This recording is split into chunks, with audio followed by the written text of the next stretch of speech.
नमस्कार दोस्तों।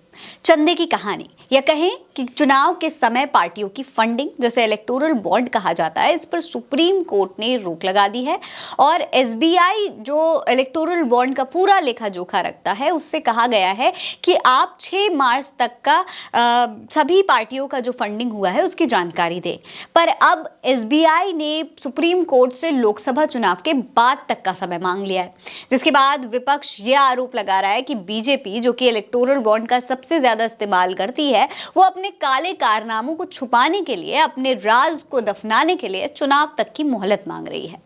दोस्तों, भारतीय स्टेट बैंक यानी कि एसबीआई ने राजनीतिक दलों के इलेक्टोरल बॉन्ड की जानकारी का खुलासा करने के लिए 30 जून तक का समय मांगा है।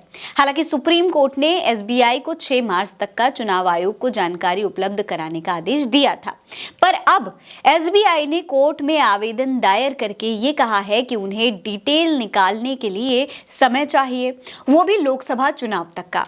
पर यहाँ पर सवाल ये है कि आखिर चुनाव के बाद तक का तारीख ही क्यों मांगी गई? अब इन्हीं सब सवालों को लेकर राहुल गांधी से लेकर तमाम बड़े बड़े नेता सवाल पूछ रहे हैं। दोस्तों, वो क्या कह रहे हैं, विपक्ष क्या सवाल उठा रहा है, इसके बारे में भी हम आपको आगे जरूर बताएंगे। लेकिन उससे पहले आपको इलेक्टोरल बॉन्ड पर एक ग्राफ मैं जरूर दिखाऊंगी।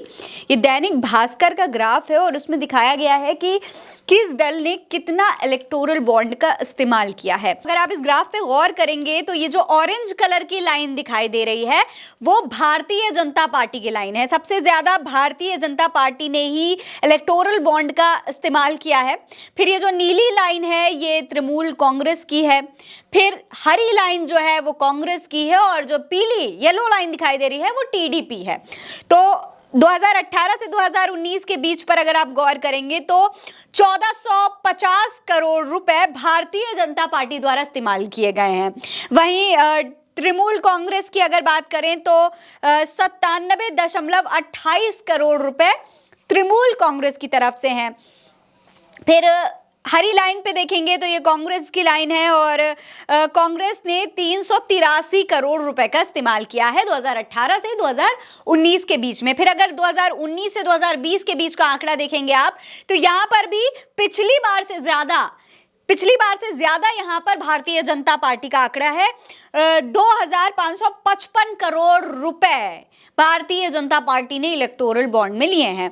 इसमें अगर आप तृणमूल कांग्रेस के देखेंगे तो यहाँ पर तृणमूल कांग्रेस का भी पिछली बार से कुछ परसेंट बढ़ा है। यहाँ पे 100 करोड़ रुपए तृणमूल कांग्रेस का इस्तेमाल किया, जबकि कांग्रेस की अगर बात करें तो घट गया है। 318 करोड़ रुपए कांग्रेस ने यहाँ पर यूज किए हैं। 2020 से 2021 के बीच में भाजपा ने काफी गिरावट आई है। भाजपा के जो है इलेक्टोरल बॉन्ड में यहाँ पे 22.38 करोड़ रुपए भारतीय जनता पार्टी ने इस्तेमाल किए हैं, जबकि 42 करोड़ रुपए यहाँ पर तृणमूल के हैं और कांग्रेस का आंकड़ा यहाँ पर और ज्यादा कम हो गया है। कांग्रेस ने यहाँ पे सिर्फ 10.7 करोड़ रुपए ही इस्तेमाल किए हैं। वही अगर 2021 से 2022 का आंकड़ा अगर आप देखेंगे तो यहाँ पर आप देख पाएंगे कि भारतीय जनता पार्टी जो है वहाँ काफी मतलब पिछली बार ग्राफ में काफी ऊपर नीचे वाला बदलाव आया है। यहाँ पर जो है भारतीय जनता पार्टी ने 1032 करोड़ रुपए का इस्तेमाल किया है, जबकि तृणमूल कांग्रेस जो है 528 करोड़ रुपए है और कांग्रेस की बात करें तो 236 करोड़ रुपए कांग्रेस के आंकड़े हैं। वहीं 2022 से 2023 की बात करते हैं तो यहाँ पर जो है आपको टीडीपी का, भाजपा का और कांग्रेस का आंकड़ा दिखाया गया है।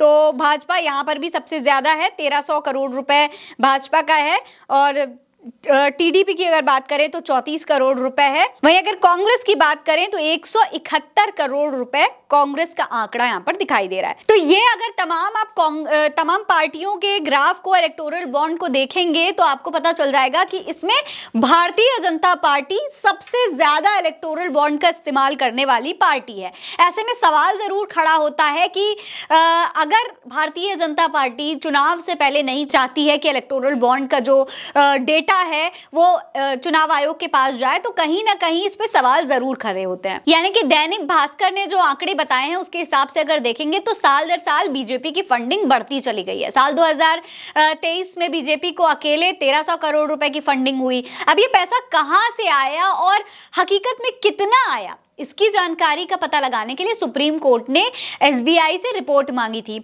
और अब चुनाव के बाद तक के माहौल को लेकर विपक्ष के नेता क्या कह रहे हैं उसे आपको देख लेना चाहिए। इस पर कांग्रेस अपने सोशल मीडिया हैंडल से लिखती है कि इलेक्टोरल बॉन्ड की जानकारी के लिए सुप्रीम कोर्ट ने 6 मार्च तक का वक्त दिया, लेकिन एसबीआई ने 30 जून तक का वक्त मांगा है। 30 जून का मतलब लोकसभा चुनाव के बाद जानकारी दी जाएगी। आखिर एसबीआई ये जानकारी चुनाव से पहले क्यों नहीं दे रही? महालूट के सौदागर को बचाने में एसबीआई क्यों लगा है? वहीं राहुल गांधी कह रहे हैं कि नरेंद्र मोदी ने चंदे के धंधे को छिपाने के लिए पूरी ताकत झोंक दी है। जब सुप्रीम कोर्ट ने कहा है कि इलेक्टोरल बॉन्ड का सच जानना देशवासियों का हक है, तब एसबीआई क्यों चाहता है कि चुनाव से पहले यह जानकारी सार्वजनिक ना हो पाए? एक क्लिक पर निकाली जा सकने वाली जानकारी के लिए 30 जून तक का समय मांगना बताता है कि दाल में कुछ काला है, पूरी दाल ही काली है।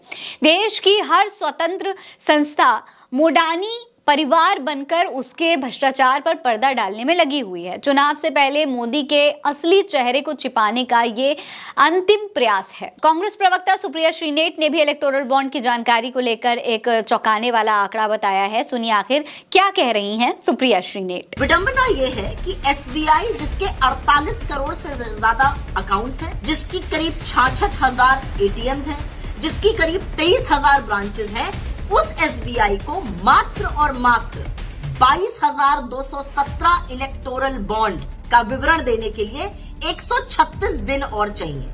ये कितनी बड़ी विडंबना है। दोस्तों, इलेक्टोरल बॉन्ड को लेकर बहुत से नेता तमाम बातें कर रहे हैं और सबसे बड़ी बात है कि इतने सवाल उठ रहे हैं, लेकिन सुप्रीम कोर्ट ने यह कहा है कि यह स्कीम असंवैधानिक है।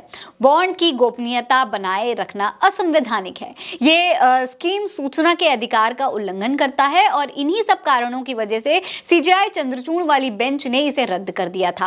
वैसे दोस्तों, आप इस नए माहौल के बारे में क्या सोचते हैं? हमें कमेंट सेक्शन में लिखकर जरूर बताइएगा। क्या लोकसभा चुनाव से पहले जानकारी दी जानी चाहिए या फिर नहीं? हमें कमेंट सेक्शन में अपनी राय लिखकर जरूर बताइए। ये खबर आप उल्टा चश्मा यूसी पर देख रहे हैं। मेरा नाम है फरीन अंसारी। आप रहें स्वस्थ मस्त, बस यही है दुआ हमारी। मिलते हैं अगली वीडियो में, तब तक के लिए अलविदा।